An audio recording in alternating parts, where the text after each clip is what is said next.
Hi, it's Adrian Bo here, and today I'm outside an iconic local property on Milford Street in Randwick to tell you the story of Randwick's very own version of Downton Abbey.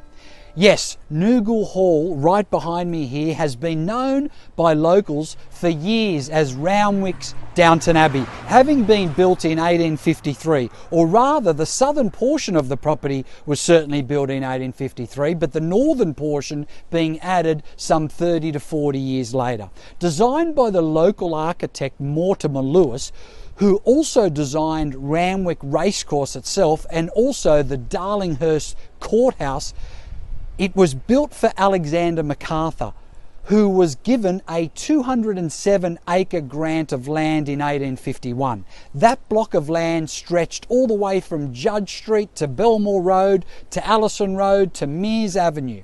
Milford Street was formed as part of the block, and the stone used to build this very hall is believed to have been quarried right here from the land itself. What an amazing thought that is!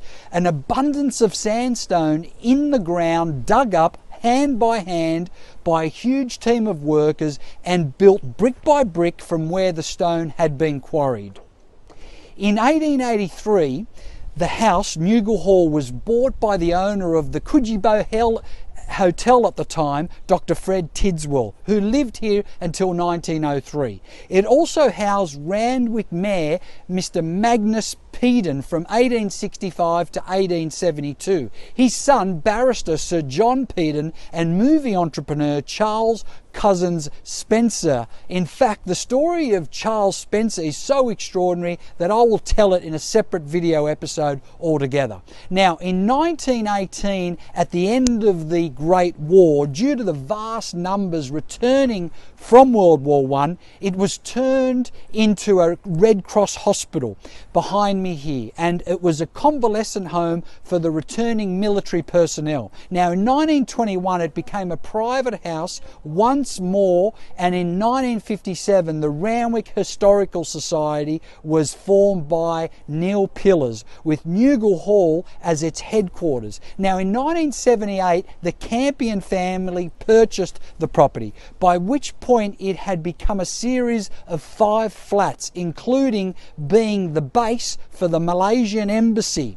They paid $150,000 for it, would you believe, at the time, which seems insignificant now, but a lot of money back then. The Campion family restored it to a single home over 8 years of extensive renovation. Then a massive hailstorm hit it in 1994, if you remember that huge hailstorm back in the early 90s, which caused a lot of extensive roof damage as well as to the balcony of this particular property, in addition to the shutters and the windows. Now, after a long fight, the Campions won the battle with the insurers to cover the repairs. Mrs. Campion, who passed away unfortunately in 2017, was quite a lady, having also restored another magnificent property in Moree. In 1999, Nugal Hall behind me here was transferred to the State Heritage Register and even became part of the National Trust. It was sold last year, looking in magnificent condition for what appeared to be a bargain at only $7 million. The ballroom alongside a large formal dining room with a vast kitchen and adjoining breakfast room. It also included a former servants' quarters as well as a modern self-contained section that I believe the Campions spent a lot of their time in. The mahogany and marble fireplaces, the decorative ceiling, chandeliers with lead light and bay windows certainly set the property apart on the 1,800 square metres. Worth noting that when the property was first built on the 200-acre parcel of land, the main entrance was on the eastern side of the house facing the ocean down the road here, though as subdivision and road formation occurred, the entrance changed to the rear of the house. Now, I've been selling property in the Randwick, Coogee, Clovelly and Maroubra areas for over 32 years, and I've sold many homes in this immediate vicinity, including apartment 7 at number 2 Clara Street in Randwick, a 2-bedroom apartment for $1,035,000 being well above the reserve price.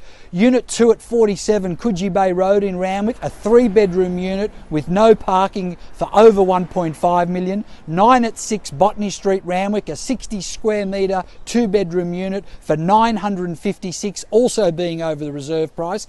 And also unit number 3 at 202 Clovelly Road, a 1-bedroom unit, no parking for $732,000, plus many more properties and sales that I've been very fortunate enough to represent, including around 2,500 transactions in my 32-year career.